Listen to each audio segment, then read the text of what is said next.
Hey guys, it's Robert. I had Gina bring back my massage table. Gina, how long have you had my table? For years. For about a year. Because I was using Brett's to do the lives.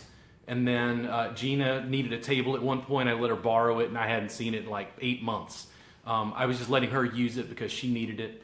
I'm going to start working on her in just a bit. And I've pulled up on my laptop over here the questions we had the other day. The first one was from Lisa Poole. And Lisa was asking about like hips, like lack of range of motion and pain in the hip flexors. So pain in the hip flexors could be a variety of different things. When I see people, normally what I do in an intake is I'm just going to ask them a lot of questions about where they feel pain. 9 times out of 10, if I can't quite pinpoint what's going on, I'll pull out a trigger point reference chart. I posted one the other day in the group that was triggerpoints.net. I use that website regularly just to do a little research. I'll sometimes go in and look at, in Google, certain muscles, origin and insertion, just to review.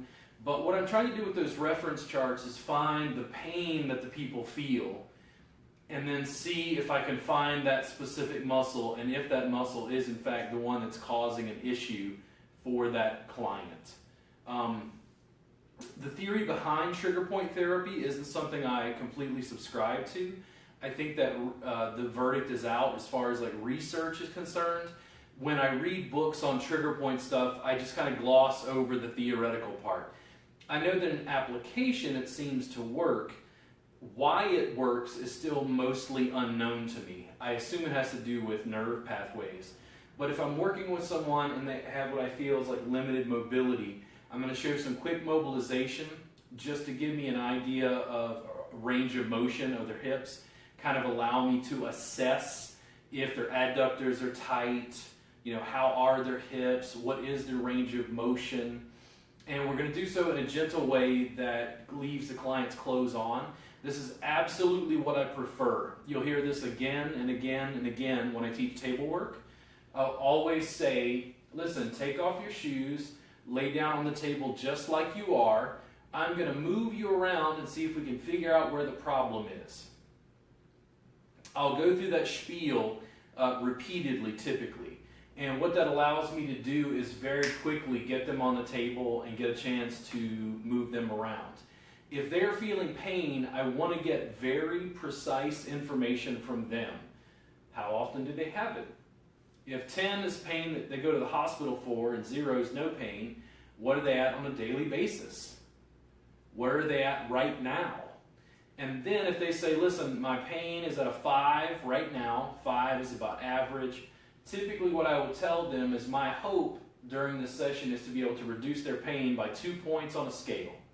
If I can reduce your pain by 2 points on a scale, I'm comfortable. It also means that if we can do it once, we can potentially do it again and again, and likely, instead of just at a 3, you might drop to a 2 or a 1. That means to me that I think it's a soft tissue problem that we can continue to work on and we can get you to maintenance. So I'm going to find out, do they feel pain on the outside of the hip? Do they feel pain down at the knee? Do they feel pain what feels like in the quadriceps? Is it in the adductors? Do they feel pain in their low back? Is it around their sacrum? Is it out to the side? Is it towards gluteus medius? Do they have pain on their pubic bone? Is it above, organs, that sort of thing. You just want to find out where they feel pain, and once you find it out, is it sharp? Is it broad? Where is it? Does it run anywhere else? Does it start broad and then taper running down the leg? You were pointing over here for a second? Yeah, I have issues with my sacroiliac joint on this side. And what's up with the SI joint on this side? Oh, I sprained it and I fell years ago, and I've always just been weird. I get stuck laying flat on a flat surface. Okay. Yeah. But if I pick up your leg and move you around, it's fine? Yeah. Okay, just making sure. So this is real quick what's going to happen when I'm dealing with someone in mobilization. I might bring them into what looks like comfortable tree. How's that? That's all right. Okay. And then slowly I'm just getting a feel for their adductors just to see what's going on. Because I put her in tree pose with her leg out to the side. Now as I do this, I'm not just pressing on the leg. I'm not just focusing on pressing on the adductors, I'm really using her femur to reach down into her pelvic bowl and roll some of that open. So what I'm going to do is lift her up into what I think of as kickstands. If I want to support her, I can sit down on her foot, my thigh is on her foot right there. It allows me to mobilize the hip and then get a little bit of traction. How's that? Great. Feels good? Yeah. Okay. Oh, if you ever hear me reference in class the ibrometer, Gina is the one who made that up. I got it from a teacher. You're famous. It's stolen now. Oh, you got it from a teacher? Yeah, we're just passing it along. Yeah. So, that's my teacher. When I traction, I'm just leaning, kind of mobilizing through my own shoulder blades at the same time. I want to make it comfortable for me. How is it, Gina? It's good. Pretty good? Okay. Yeah. Now, if I want to work on the calf, get a little bit of jostle, you can see I can even get her neck to move. Ooh, tender. By using this little bit of a handle. I'm just feeling around her tib anterior through her calves, gives me a good handle there. If I decided I wanted to work on the quads from this position, what I could do is I'm going to scoot a little further forward. I went just a little bit lateral to like basically get her foot a little closer to my sit bone, but it's still comfortable in your foot. I'm going to reach my arm around so I can grab. I'm not going to do this with my fingers, okay? I'm grabbing around the thigh to kind of pull into the quad. And if I can't fit with the crook of the elbow, I can grip like this. And what that means is they're going to pull right into this gap right here. So if I hold, it means I can grab both sides by scissoring the forearms. I can grab and pull through here. Is that too much on your foot? No, it's fine. Fine where I'm grabbing? Yep. Okay. If I want to grab with my hands, I can. I can grab the tissue and kind of roll it around the femur. But I'm just starting off gentle, just to get a feel for what's going on. I don't tend to use really sharp, pointed pressure into the IT band. I find that to be uncomfortable. I would prefer something big and broad to be able to work through there, particularly my foot. We're probably going to work on a table for about 45 minutes, and then I'm going to take out a mat really quickly and show you some mat variants for how I would address it. As you guys well know, I prefer the mat, but I continue to show you table stuff because I feel like you need it to be able to transition people. So grabbing around. I've changed my grip where I've got one hand on top of the other where I can grab and pull. I'm still squeezing, kind of scissoring the forearms to be able to get into the quads. If I felt like she was having more problems towards vastus, is it medialis, I think, on the inside? And then vastus, what is it, intermedius? Mm-hmm. Okay. If I felt like she was having more issues on the inside, this is an option, okay? And I want you to be aware of this because it wouldn't be appropriate with all clients. But if I lift her leg up, I can probably sit and then have her leg wrapped around so that I can use my forearm on this portion, okay? Too sharp? Okay. If I felt like this was too sharp, I could put a towel down to dampen the pressure here. I'm just going to go broad. And this allows me to sit comfortably on the table. I just want you to be aware that if you're in a facility that doesn't allow you to, get your feet off the ground. Also, I'm sitting between a woman's legs. You have to consider the cultural context we're working with. My clients are always very comfortable with me, but it's something that is unspoken, and you have to build confidence in the clients you work with. If I find something that's particularly sharp, that feels tight in the adductors, I may, pick a spot and just lean in. And how's that there? That's fine. Okay. Yeah, and I'm going to give her pressure more towards the pubic bone. So how's pressure that way? Owie. Okay, owie. Now, what if I go towards the knee? Is that better? A little bit. A little bit? You like that better? Yeah. You mean to hold right there? That's fine. There we go. So I just let her pick the spot because we gave her a modicum of control. What I find happens with that is not only are we able to pick a spot of tissue, We're engaging her in the process, which gets her involved in what we're doing. This time what I'm going to do is I'm going to give her some pressure laterally and then medially. Which one did you like? The first or the second? Both. Both? Pretty much the same? Yeah. Okay. Since she didn't have a preference, I'm going to sit right in the middle. I'm just going to sink down in the middle. I'm not going to go lateral or medial. How is that through there? Good. Pretty good? Mm-hmm. Yeah. Now if I back off, I can use my palms to kind of grab around the quad here. I find if you do a compression, I'll often back off, do some gentle mobilization, some rocking, just some little hand work. This is just to soften and maybe get a sense of what changed from when we started. If I go and work through here and then I go, ooh, what's this? If I decide to put more pressure, I'm going to back off the hands and then come back to the forearm. Right in there. How's that? Good. There we go.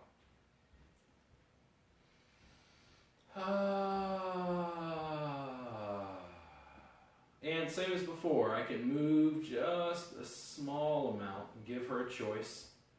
It's like 1 or 2. 1, 2. A little more towards the groin. No. No? A little more that way? That's good. There we go. Then more laterally Yeah. or medially? I can't tell. No difference. It's like I'm at the eye doctor. I don't Sure. know, 1 or 2. And I'm just going to hang out right there. If I decide I want to stack more weight and I want to stretch, I can lift up because it's more weight sinking down. Also just gives me a chance to move my arm and chest around so I don't feel stuck at one spot. If I decide to come out from that, I'm just going to lift them up and then slide out to the side. In this case, I want to give her a bolster in just a minute, but I'm going to show an additional option that you could use. Let's say you didn't have a pillow and you were trying to figure out how you were going to bolster because you didn't want to put pressure on the quad in a way that felt like it was uncomfortable to their knee. Let's say you wanted to create some space. Typically what I'll do is come out to the side like this. And what it is my own leg is acting as the prop. That means that with this forearm I can sink in here. Now this isn't as internal. This is more on top this way because of the positioning and location. This is a good way for me to get like a little stretch through my hips if I decide to do that. Just be careful about your knee. Just make sure it feels comfortable on your hip, your positioning. If you decide to do that, because you're pressing the quad down into the femur, it can be really intense for some people. So I have a tendency to want to use a towel, and that way I can sink in just a little bit more deeply. But it dampens my forearm. It's not quite as sharp working this way. I'm going to give her just a little pressure here. How's that? Good. Okay, you want more towards the knee, or is it more up towards the hip? Well, probably all needs work. Probably all needs work, okay. And then what I would do is, when you get down towards the knee, it tapers. The muscle, the tissue tends to be thinner. Mm-hmm. As it tapers, it tends to be a little bit sharper than when it's larger and more meaty, more thick. But you generally work the quad, from origin to insertion all the way up. Once you hit, what is it? Anterior, superior, iliac spine, right in there, depending on what you're focusing on. Also, if I'm getting closer to the groin, do you see that the fact that I'm using the towel allows me to sink in more confidently? I don't have to worry about being considered untoward just because I've created an additional barrier. This also dampens the pressure from my fingers, so it's just not as sharp. And I go, ooh, in there. Now, this is a little bit higher. If I tried to reach, because my arm is over like this, I can't really get pressure, which is what I love about mat work, because I can be up and then just sink straight down. I'm going to bolster her, sliding the pillow in. Right there. Then I can roll her around. And in fact, let me bolster the other leg so we have more balance with the pillow there. There we go. But now, because she's bolstered, I can move around the table. I can pick the spot that I want to work in, and I can still decide if I want to do this. If I decide forearm is still a good tool, I can put this down, and coming in from the outside, this is a bit more lateral. I can use this hand to internally rotate and allow me to use some broad pressure with the forearm, more vastus lateralis. How's that? Okay. She's like, ooh. I have tight spots. Ooh. I need work. Ooh. Ooh. I wasn't aware of all that. If you don't want to, if you don't want to just sink in, you know, just big broad pressure even can sometimes still be too much. You have to build the client up. I'm very likely to grab with the forearm and just make, you know, little circles, just a little jostle, just to get her to soften initially. If I'm working through this and I find a spot that needs more work, that's where I can slow down and then just do straight compression. But I can use my forearm, ooh, all the way out right there. How's that? That's good. I got a spot there for sure. Ooh. Ooh. Now, once I've picked that, do you see this little side to side? Just little motions like that. If I decide to lean in, I can just stack. Aha, and the barometer went off, right? So the thing is, even through the towel, it was still kind of sharp. Here's another option. We're already reaching through the towel. I don't want you to think that the work is less beneficial because we're using something to dampen pressure. I don't think you have to touch skin for the work to be great. Absolutely not. Now, I don't think there's anything wrong with touching skin, by the way, but at the same time, if I want to dampen pressure more, I'm going to take the towel and fold it again. I'm going to put it right back basically where we had it, and I'm going to give her a chance to feel this and see if it allows us to sink a bit more deeply. Because now I can use the same pressure, but it's not as sharp, right? Right. A little bit dampened, right, but still right there. Mm-hmm. There we go. Yeah, I think that's where my leg tension is hiding. Yeah. Now, I could always build up to where I was using something sharper, say my elbow, if I felt like it was necessary. What I'm typically doing is looking for areas of the quadriceps, vastus lateralis, vastus medialis, what is it, intermedius. I'm trying to find areas where it feels dense compared to the surrounding tissue. When stuff feels long, fluid, pliable, they don't necessarily really need work there. But as you're working through that, you'll see that they have some tension somewhere. It feels dense. That's where I'm going to hang out and compress, hang out and like do pin and stretch or do like active pin and stretch. That's where I'm going to use a variety of techniques to see if I can get that dense area to let go. I'm going to come up to the phone here. I just want to see if anybody was asking questions. Hey, Dreama, how you doing? Hey, Barbara, it's good to see you around. So I'm going to continue showing techniques. If you guys have questions, feel free to ask here. I'm going to go to my laptop and see what some of the other questions were. I'm going to show a little bit of a hip or more hip mobilization in just a second.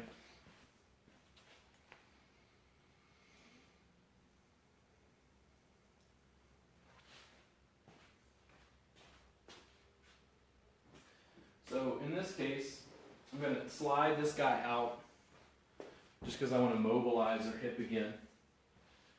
And this time I'm going to have her arm here, and I'm going to bring her leg wide. Now, I can put her foot directly on my belly. I can put it on my hip. I can put it on this hip. It doesn't much matter. I just want to be able to start to mobilize her hip. And how's that? Wow. Too much? No, it's okay. But it's intense, right? Yeah. Okay. So I'm hardly using any pressure on my hands, and she was just telling me it was intense. Right. If I had a better camera set up, I would have the camera lifted up so you could get a bit of a down view. In my groin. But do you feel it more in the adductors? Yes. Yeah. Yes. And it's because her leg is wide. So what I can do is I can lift her up just a little bit. How's that? That's good. Okay. Because when I lift her up, what we're noticing is maybe her adductors are really tight.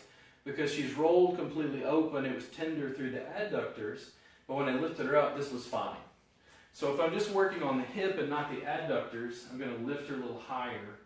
And I'm generally bringing her knee towards her same shoulder. If I don't like the pressure with the foot on the chest, ladies, as you're working, you're going to have to manage around breast tissue. You could also come in like this, which has my arm, my forearm at the foot. How's that? That's good. Okay. Now, I still have her leg generally lateral, out to the side. I'm going to go ahead and lift her up, and using my forearm, I can start to mobilize and get a little roll through the hip here. I can bring her knee towards the same shoulder to kind of see what her end range is with the hip. I'm using the forearm to press into the hamstrings. How's that, Gina? Good. Good. And then if I want to go for a deeper little circle, up towards the opposite shoulder and over, I can go up towards the opposite shoulder with a little hamstring stretch. Little hamstring stretch.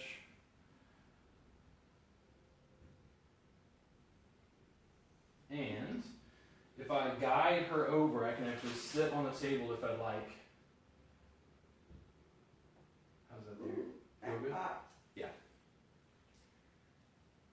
So when I do this, I want you to make you aware of the fact that we're mobilizing the femur, but we're reaching down into the pelvic bowl using motion. We're reaching down into the lumbar spine, creating a twist, creating motion. We're reaching around the sacrum and actually lifting and moving it to one side. So we're able to access through the low back using this. I'm not just putting pressure where my hand is right here. This is just the handle.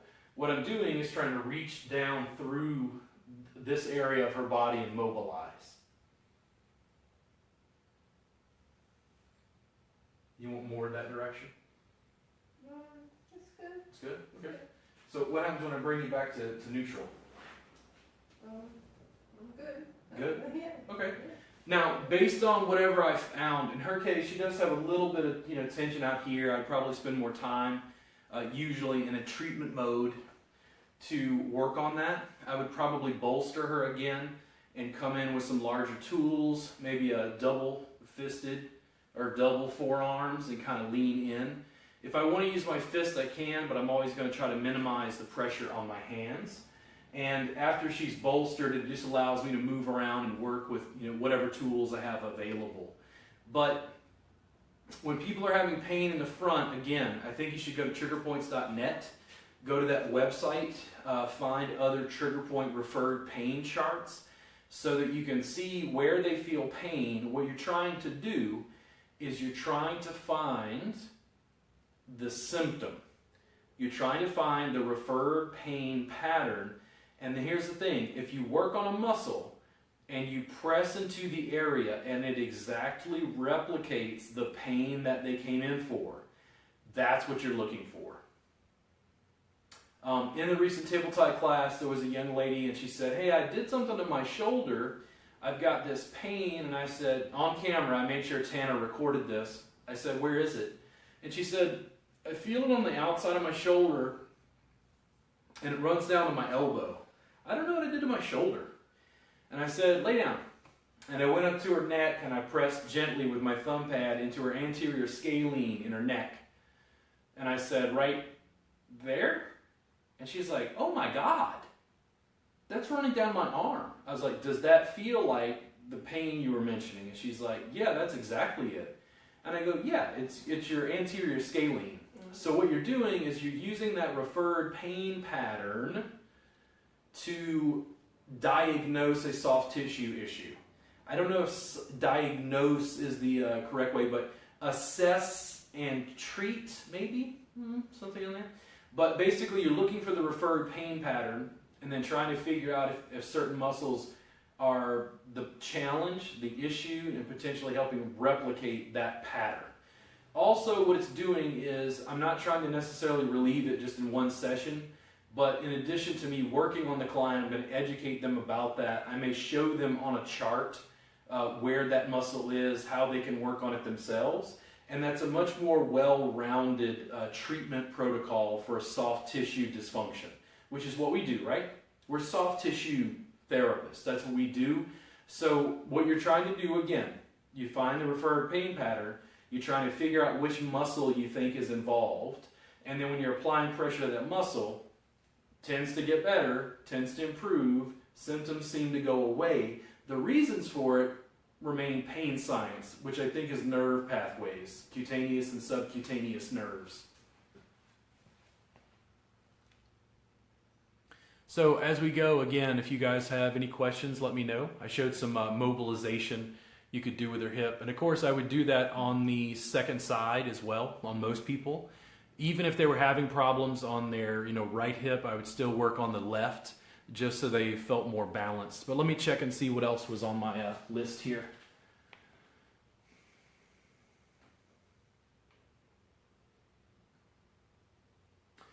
Mary Jo Major was asking about Piriformis syndrome and sciatic issues. Can you turn over on your front for me? Okay. Yeah. Does that work? Yeah. Yeah. Now get your glasses. Oh, sure. So when people are having piriformis issues or sciatic problems, 9 times out of 10, I'm immediately going to think it's piriformis, and which you of course already mentioned. The clients will come in and say, "I have sciatica," and what we do is we say, "Okay, listen, did your doctor diagnose you with sciatica?" And they'll say, "No, I just have pain like running down my leg."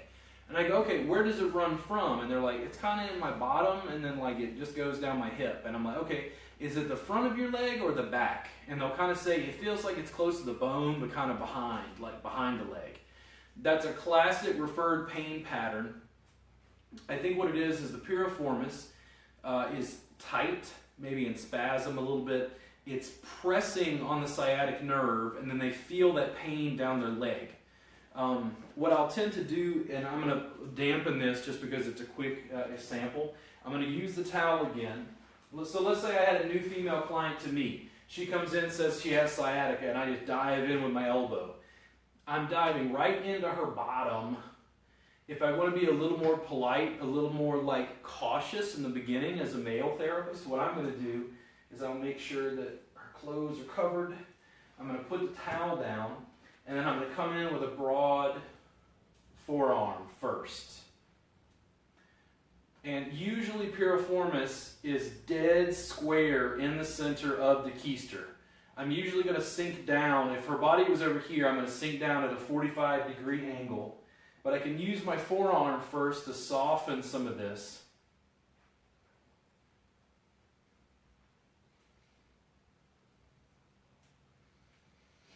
And in this case, I want to switch to the other side just so I can look at the camera while I do this, kind of show you a leg option. Because when I sink in on this side, I'm able to come in and work. I can always switch arms if I need to. How you doing, Gina? Yeah. Not too much? No, good. Okay. So one of the things I'll do, just to give you an idea, I'm using my left forearm here. But when I do this, my right hand is now free. And this is a concept I'll cover in later workbooks or videos that I call double and tripling up. What I'll do is I'll get this left forearm into a good flow. I'll pick a good spot. How about right there? Pretty good? Yeah. Then I'm going to use this hand to work on the rotator cuff up above. And usually I can, how do I put this? It allows me to work on infraspinatus at the same time. I'm not going to hurt my hands anyway, but here's what I don't know. I've had some people tell me they feel like it confuses the client's nervous system and they release more in the gluteals because I'm distracting them up here.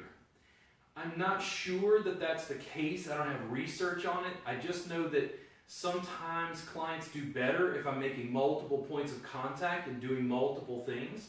It also gets the client to connect the fact that this part of their body is connected to the upper part of their body. Okay? Now, again, I'm not going to do this in any way that compromises my hands. My fingers were a little sharp in a rotator cuff around infraspinatus, so I'm going to use the heel of my hand over here.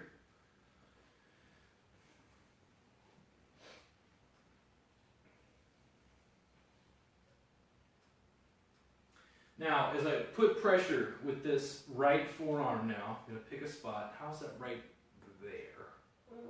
Not too much? It's okay. It's okay? Let me broaden it just a little bit. Is that better? Yeah. Okay. That's good. So you can hang out there a little easier? Yeah. Yeah. And here's the thing. She's a massage therapist. Like, I'm getting feedback from her. I could have stayed at that point, but I've learned over the years, most people, it's like they know in a minute or two it'll probably relax. but I prefer to start gentle and then slowly sink in. Everybody thinks because of the suspension system, all the compressions are at 11. But it's really just using a bigger, broader tool to compress. The suspension system allows me to take pressure off. Make sense? So what I'm able to do now is we've softened this a little bit. I'm using something broader that she can receive. I'm going to lift her leg, and now I've got a handle to be able to mobilize. So that shortens, that starts to lengthen the muscle. And I can ask her, do you like more that internal rotation or this external? They're both in need of work. Okay. Now if I bring you up, get a little bit of quad stretch, how's that? That's good. Good. Okay.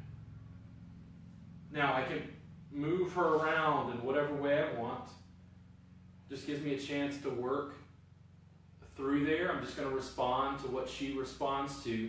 That's a very simple way, using this handle, to mobilize the femur and mobilize the attachments at piriformis. Piriformis is on the inside of the sacrum and then going out to the greater trochanter of the femur. Piriformis is Latin for pear-shaped. Piriformis, in the shape of a pear, form of a pear. If I want to use fists, I can come in, kind of jostle at the end. This usually feels nice to work the surrounding tissue. This isn't as focused on piriformis, but I can work gluteus maximus, gluteus medius, come out. Some of those deep lateral rotators just jostle. This normally feels good, and it's common that I'll use that in kind of at the beginning and the end, just to smooth out whatever deep pressure we've used. And you'll notice that I had the towel down the entire time. If I worked with Gina again and I knew that she was comfortable with me, it's totally fine to not use the towel, but it serves a dual purpose between dampening the pressure of my elbow, making it more diffuse, and allowing her another layer so she feels comfortable me working on her there.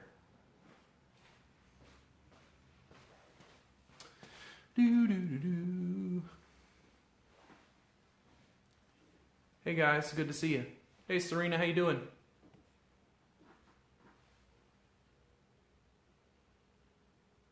And I just realized I did this on my page instead of in the Reboot Insiders Club.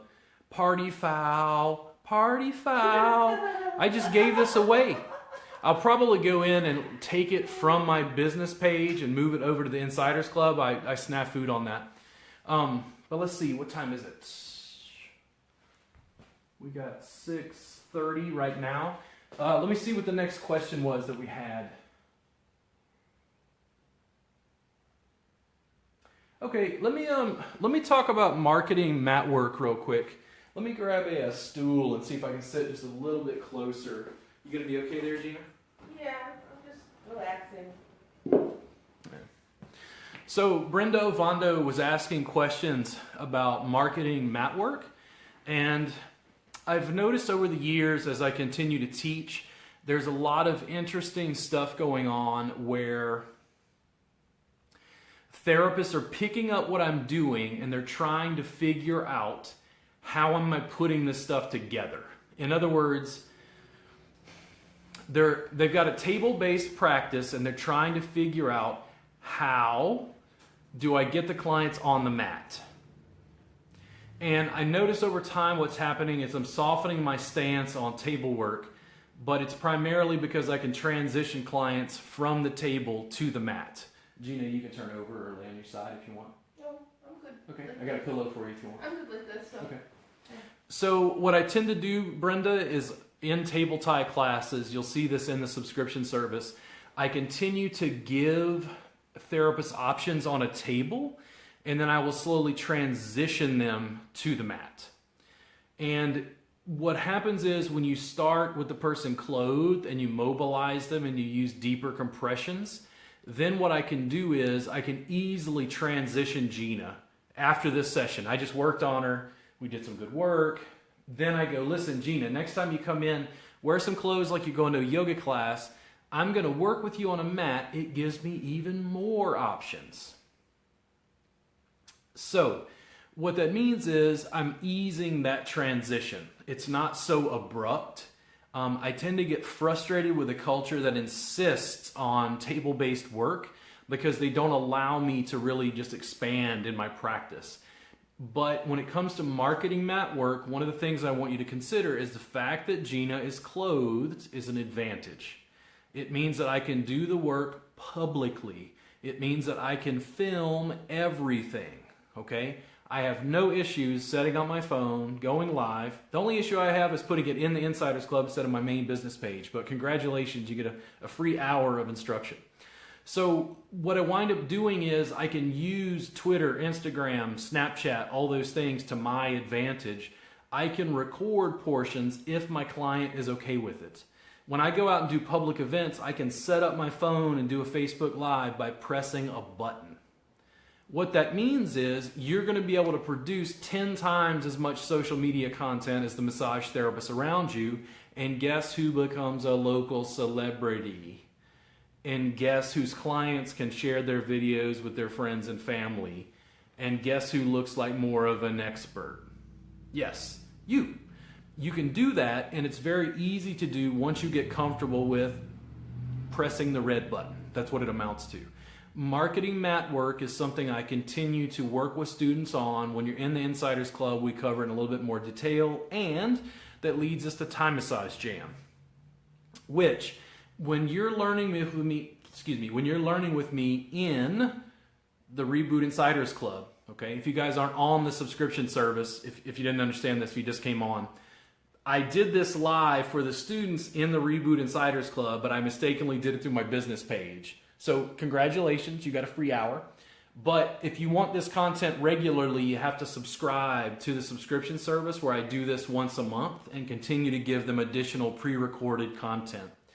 But when you're able to film things, that's an advantage. When it comes to Brenda asking about marketing mat work, what I recommend long-term, Brenda, you're going to study with me. We're going to certify you to run a Thigh Massage Jam in Dallas. Here's what happens. You get set up.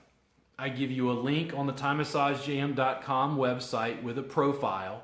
You're running a Thigh Massage Jam in Dallas.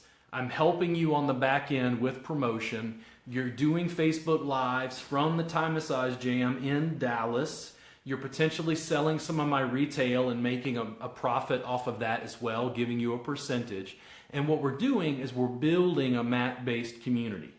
What happens to Brenda Ovando in Dallas is she becomes a rock star in Dallas, because she's going to share that on local massage groups, and all the massage therapists are going to go, whoa, what's that?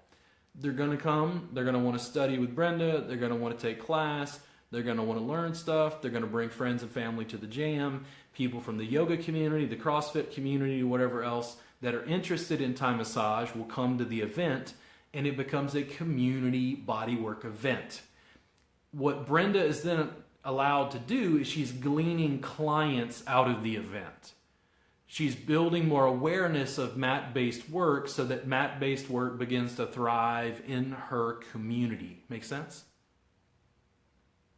Thigh Massage Jam is mat-based. My work primarily is mat-based, but I understand the needs of people like Brenda when they're trying to figure out marketing and how do they transition the clients from the table to the mat.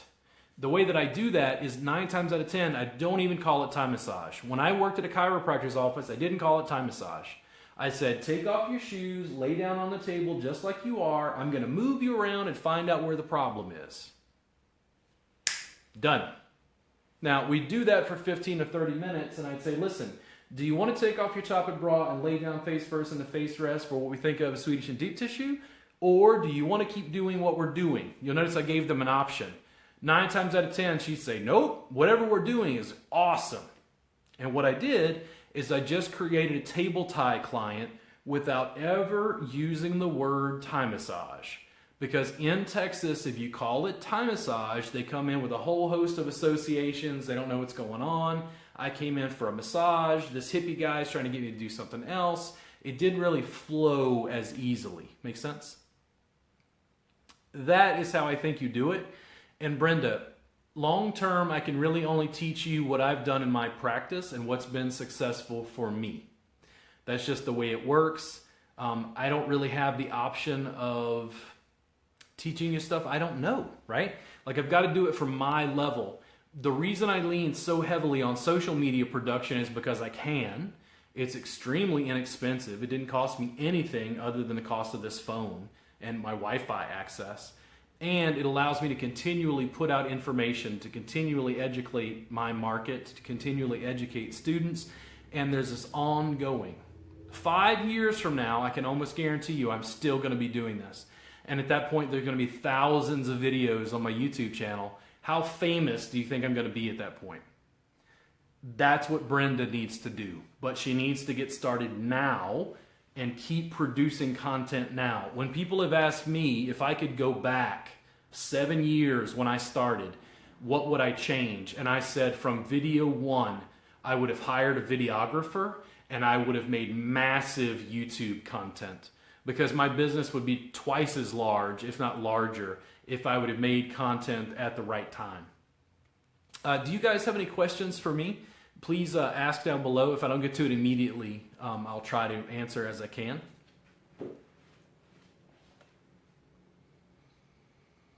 And I want to see if there were other questions that I missed.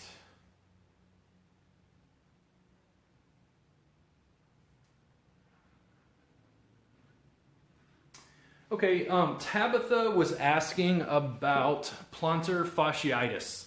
Plantar fasciitis is something that I hear again and again. It's one of those conditions that I laugh at.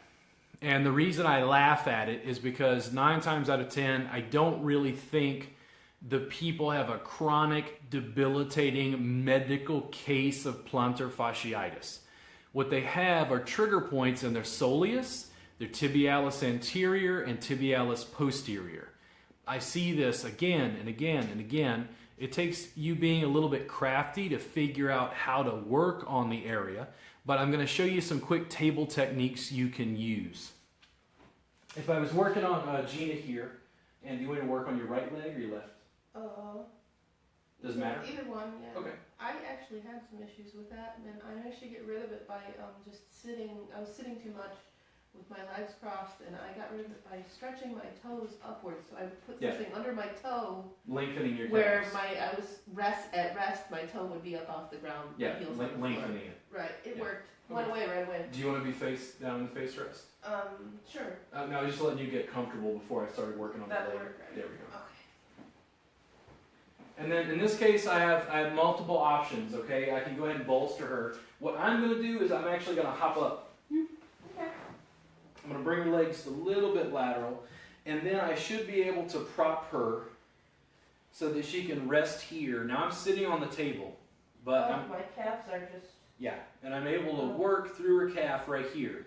When people tell me they have plantar fasciitis, again, I'm going to ask them what sort of referred pain pattern they feel. 9 times out of 10, they'll tell me it's like kind of in the arch. But you're just going to find out, does it go to the big toe? Does it go to the pinky toe? You're looking to define the pain that they feel.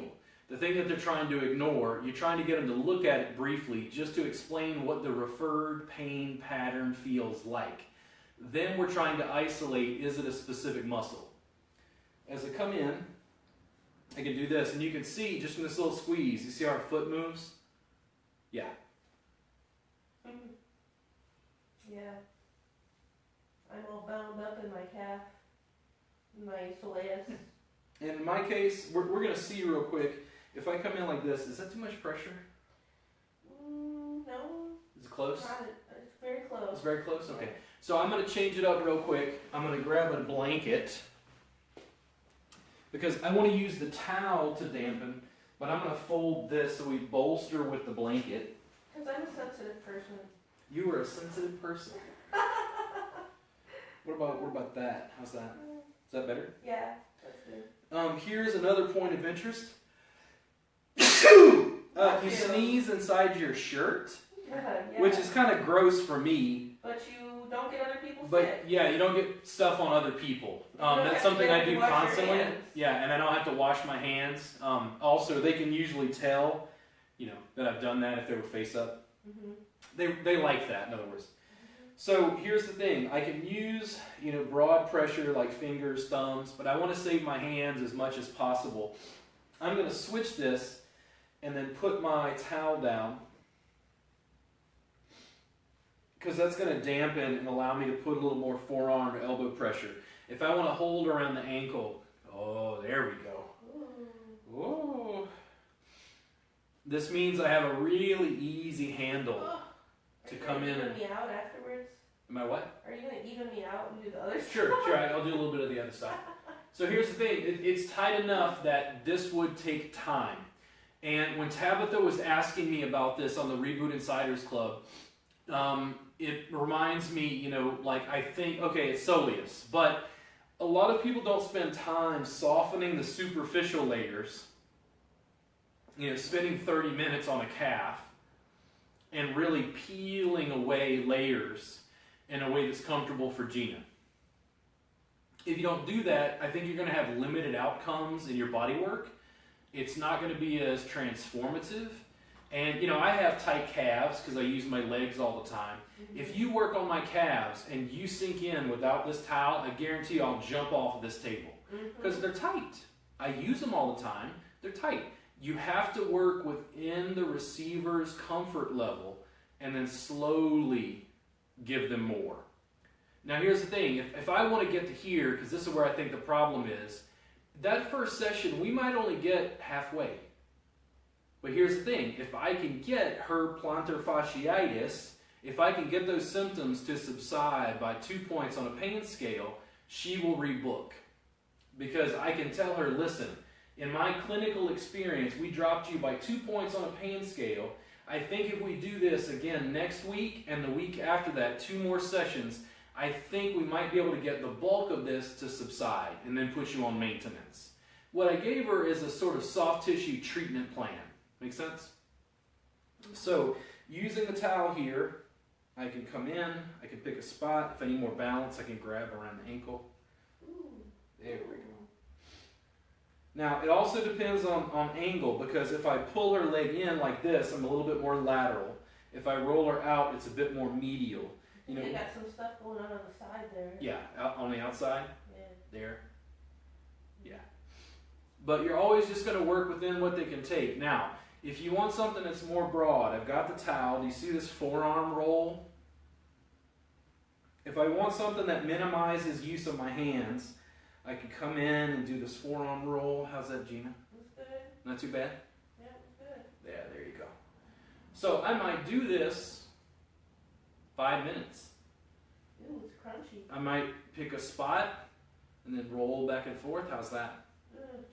Now, you'll see with my hand, do you see that I've opened my fingers out? It's almost like I'm flinging them open because I don't want to maintain tension in my hand. This kind of claw grip massage therapists have from working so much. How's that? That's good. Yeah.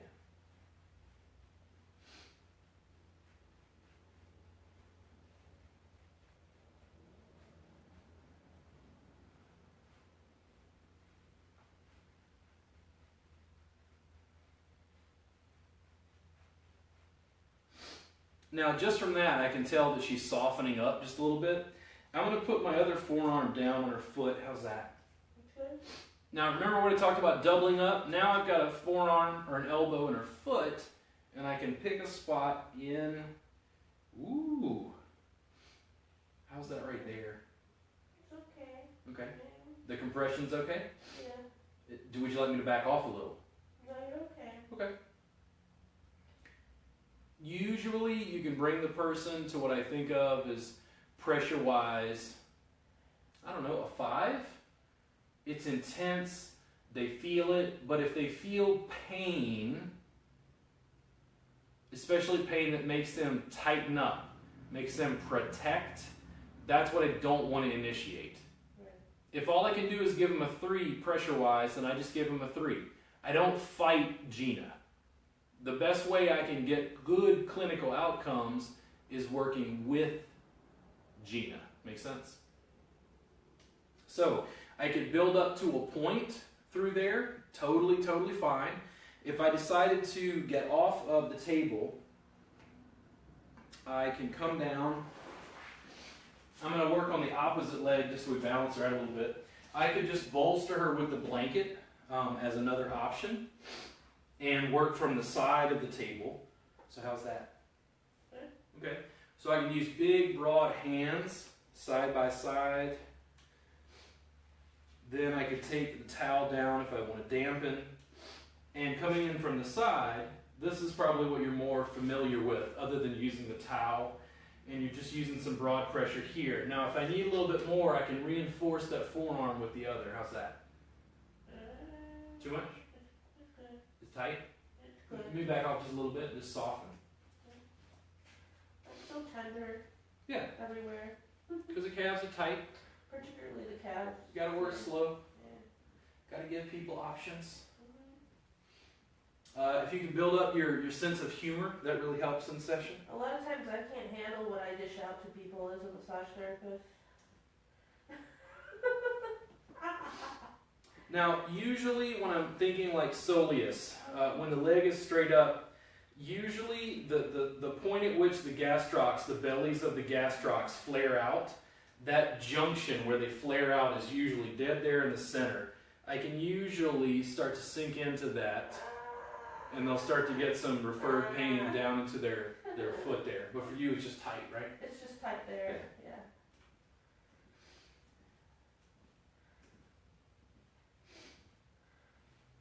If for some reason you decided to use cream and glide initially, you want to soften the superficial layers before you started doing deeper work, you could always do that and then put the towel down so that you don't slide.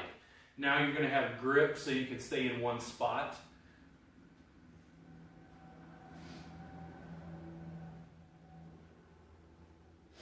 I can also turn it around from the other side. Ooh, oh God. And I'll go just a little bit right there. Is that too much? Yeah. Still? Okay. Yeah. Is that better? Yeah. Okay. Dang, that side is really bad.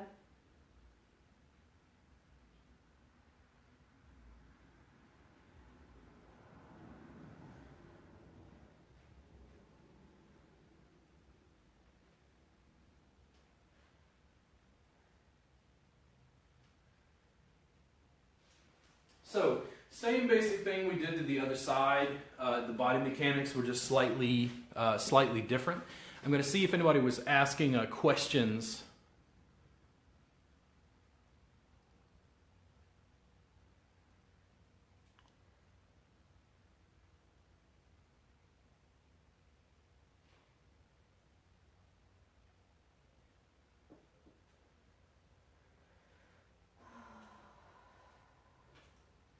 Oh, okay. So, Tabitha, when you said that much better already, I wore out my hands, wringing? Is that what it says? My up close vision is horrible. Wringing out her calves. The thing is, you have to, even on a table. That's one of the things about doing table work this evening. I'm going to continue to show you table work. It's not going to go away. I'm actually considering the potential of doing like a more extended table class. Because the therapists, honestly, in my opinion, they don't quite get it. I'm trying to pull them along, but I have to give them more table options and really expand on the table until it collapses. That was really what my practice did, but for me, my version of table tie adapted from the mat, and I just threw everything on the table I could. In other words, it was this complete Frankenstein that was stitched together because you lose deep compression. You use of your knees and feet, but you kept mobility. You kept stretches. You had like different ways of interacting with tissue. But yeah, you're definitely not going to overwork your hands. As much as possible, when I teach the table classes, you'll notice I'm not using my hands. I'll use like big compressions or different like things with my knees. And then I'll come in and go, oh, okay, hey, what's going on here? This is how I use my fingers. And then I go, ooh, right there. And then I'll use a knee. Make sense? So it's like I'm busting up concrete with bigger structures and then just feeling around with my fingers. Patsy, you know how I find models for videos? Gina, what'd I do to you? Yeah, you just asked me. I said, hey, Gina, you want to get some free work for an hour?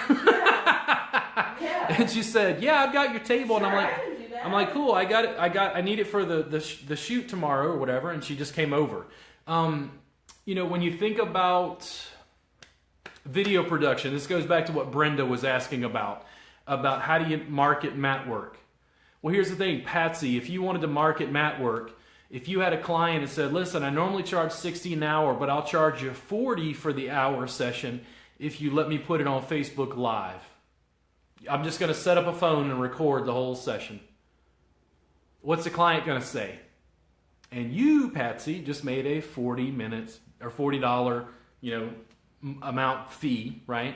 But you gave the client a discount to be able to put it on Instagram, or on Facebook, I should say, Facebook Live, which means that you're in a position where you're demonstrating what you're doing live. You're able to show potential clients how you work. I mean, you're seeing what I'm doing in my studio. In this case, again, I'm on a table, which I don't normally work on, but you get the basic idea.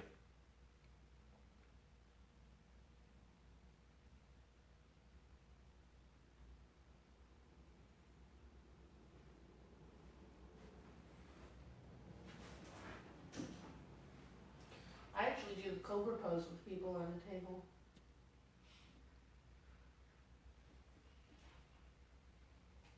You know, where you put your knees in their glutes? Yeah. Yeah.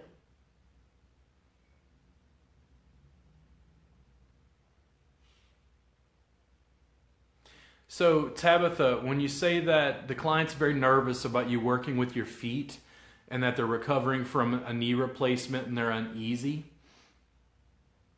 when you're using your feet, the thing is, it's not any different than using your hand.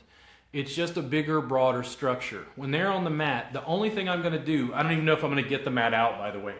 The only thing I'm going to do is stand up, and this is it. My foot is basically going to step on one foot, and I'm going to be balanced. I'm not really doing much of anything. It's just a bigger, broader compression because I'm using a larger, broader structure. Now, as far as like the wringing out, no, I would probably start with my forearms, hands. Even when I'm sitting, I'm going to use a variant of that on the mat. I just have my legs out with their foot over my calf, or not calf, over my thigh to be able to work on it. I find the mat to be amazingly versatile.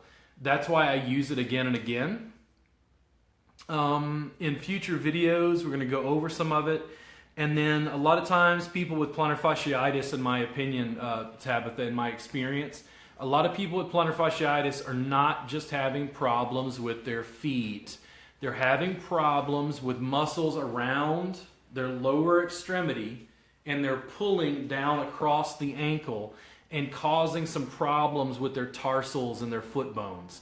Those muscles are basically pulling those bones out of alignment. And when muscle is causing a problem, who do we call to work on muscles? Waves? Yeah, us. So that's what you're going to have to do. When it comes to foot stuff, don't be overly concerned. Don't make it complicated. It's just, for me, it's like the ongoing process of documentation. As we're working on the carpal tunnel CE class, we're going to go over stuff with the hand, extreme detail of like muscles. The same thing will probably happen over time with low back pain, upper back and neck pain, plantar fasciitis, carpal tunnel syndrome, sciatica. We're probably going to introduce CE classes with those titles to be able to help therapists work on those conditions and break it down piece by piece. What I tend to do is give people starting points and then build from there. And let's see.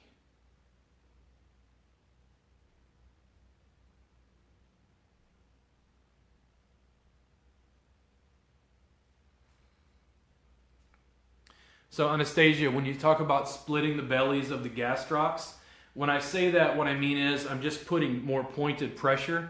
I'm probably just going to use the ball pad of my foot, but the ball pad of my foot is a big, broad structure, right?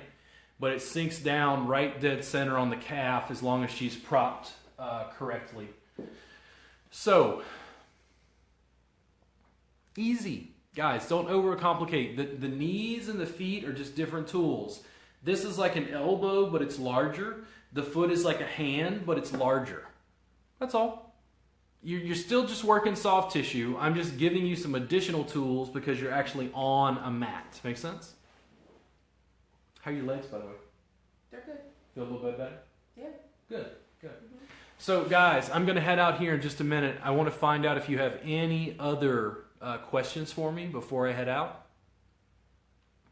And what I may do next time is, the next time around, I may do a mat-based version of some of the same stuff so you can compare the two videos. That way you get an idea of like what the differences are. It's just some changes in body mechanics. Fundamentally, what I'm teaching, even though I think of it as primarily being mat-based, I feel like the mat provides more freedom. That's why I like it. Period. End of story. But it doesn't exclude tables. It doesn't exclude ashi bars. It doesn't exclude whatever physical tools you have to be able to use. We're just rebooting your massage practice and trying to give you a broader sense of the tools that you can use to help people with chronic issues.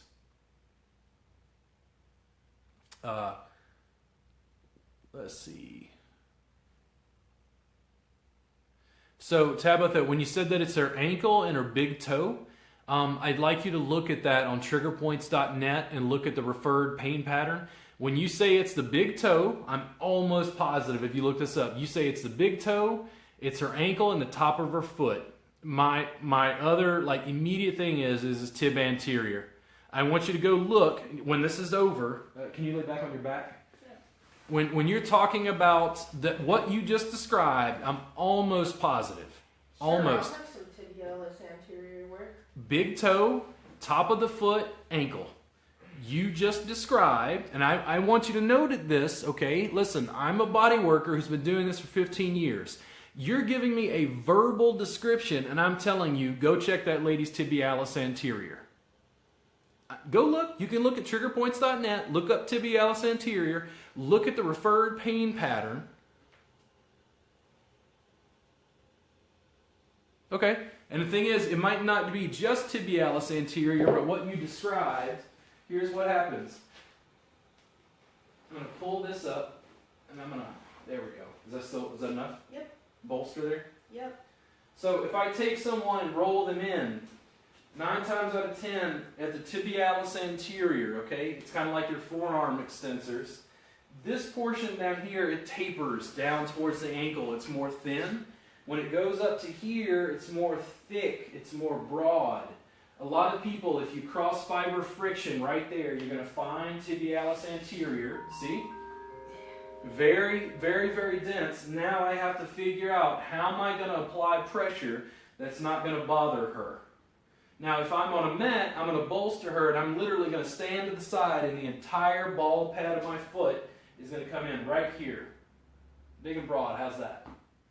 That's more tolerable. Yep. Not as sharp, right? Mm-hmm. Now, if I'm going to deliver more pressure on a table, I'm going to change my body mechanics just to see what I can do. I want to see if I can come up here, and instead of being underneath her knee, I'm going to be at her calf. I'm going to put her calf on me, and I'm going to roll her in. When I roll you in internally, is that comfortable there? Yeah. Okay. Then right in here. Because I had a client years ago, Tabitha, right at the arch. She's like, it hurts right there. You know where it's coming from? This. In the front of her leg. So what I'm going to do is I've got it rolled in. I'm going to prop my forearm so I can sink in into the front. Is that too much? No, it's good. Okay. And I'm going to hang out right here. What I'm going to have her do, you're not going to be able to see this because I'm blocking the camera. I'm going to have her slowly start to move her foot around and pull into where I'm pressing. Can you move your foot for me? You're like, no. So point your toes. Okay. Now pull your toes back towards your knee. There you go. Can you pull underneath this? You mean like tense the muscle? Yeah. Because you're going to shorten your I'm muscle. trying to. And then, that's fine. And then lengthen it. Then, if your foot is at rest, can you shake it side to side? See how it contracts and moves? Oh. But it makes it more intense, right? Yeah. But it's not more work on me. So I'm gonna give her a break just for a second because it can be really, really intense. It's a lot of pressure. Now when I did that, you get a blood rush. Yeah, tingling. because the compression was deep enough. Here's the thing, I was pressing in the tibialis anterior, but because she's on my thigh here, it's compressing both sides. Yeah. It basically forms that little bit of tourniquet. I'm going to have to do that on this like top third probably of tibialis anterior. If you do that for 10 or 20 minutes, Tabitha, I can almost guarantee you that's part of what that lady's having a problem with. But I'd like you to check that out and see. Like I said, what I'll probably do for those of you in the Insiders Club, I'm going to make notes of what I did on this video. I think what I'm going to do is make another video that's mat-based to show you the differences. And I'm going to show you why I prefer mat work biomechanically, because it's easier than what I just did. Now, what I just did is effective. Like, how's your tibialis anterior feel right now? I think it's pretty good. Yeah, it feels a little more open. Feels different than the other one. Yeah. So the thing is, it's not that the table work is ineffective. That's not what I'm saying. What I'm saying is, I think that the mat work is more effective in my experience, and I definitely think it's easier on my body. Does that make sense? So listen, guys, again, I went into my Facebook business page and did this. Normally, this is only for the Reboot Insiders Club. I might leave it up. I don't know. We'll see. But if you've not subscribed to the Reboot Insiders Club, it is $7. Okay? We have about 100 hours of pre-recorded content. We continue to add to it, and this is our once-a-month live class where I go over details that students are asking me to try to give them more information. Thank you guys so much for tuning in, and I will continue to answer comments down below if you leave them. Thank you very much, and thank you to Gina. She's going to take my table now because I don't need it. Why do I need a table? That's what she needs a table. I work on a mat. You guys have a good night. I'll see you soon. And I'll put a link down for the subscription service so you can go ahead and subscribe to that. Anastasia, what do you got for me? You were commenting before I leave.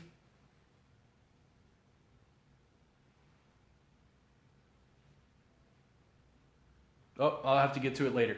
You guys have a good night. Thanks again.